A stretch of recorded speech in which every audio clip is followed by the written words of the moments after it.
Our dogs work hard on the job, whether you're waterfowling, upland hunting, or just out on the trail for a hard hike.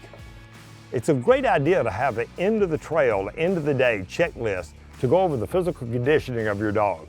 We have a checklist that we use at Wild Rose I want to share with you. The first and probably the most important thing to look for is the eyes. Inspect these eyes. We want to pull the lids back and look for any type of debris that is in that eye. There could be seeds, there could be small splinters, there could be any kind of particles in the eyes. If we ran into a problem, we're going to take a swab and some saline solution, and we're going to just rinse the eye out. Open the eye up, lift it back, rinse it really, really well, and you can take a swab and just dab it around and take the debris out. Number 2, ears and nose. Ears on a waterfowling dog are going to get nasty. They're going to get old foul water in there. Take a little bit of gauze. You can put some water on it if you like, or saline solution, and rinse it around on the inside. Really don't put a lot of water or anything down in the ear. You want this ear to stay dry and make sure it's clean. Look for any cuts or snags in the ear. There's a lot of veins in the ear. You can pull those out with a set of hemostats. So if we have a brow in there, we want to pull it out, put a little antibiotic. You're going to be good to go tomorrow. Our next problem we have is little items get up the nose. So if you have that problem, you're going to have to take your hemostats, ease them up the nose, and extract it. So you didn't really like that. But you have to pull that debris out of there. Listen for wheezing, listen for sneezing. Something could be up in the nostrils. Now we're going to be looking on our checklist.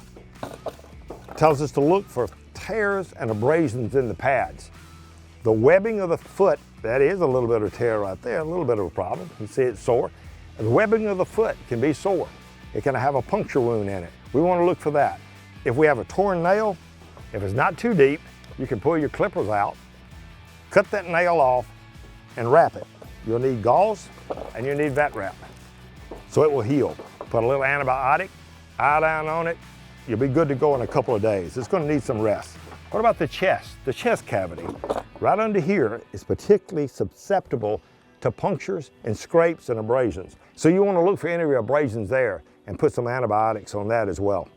Last thing we want to look for when we brought Mattis up, did he walk a bit stiff? Was he limping in any way?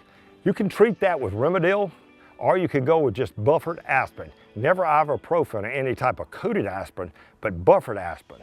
That's what you'll be looking for. Rimadyl is also good for the symptoms of cold tail. It's definitely important to have a fully stocked first aid kit back in the truck. You can have this thing ready for any field inspection when you get back to the truck after the hunt.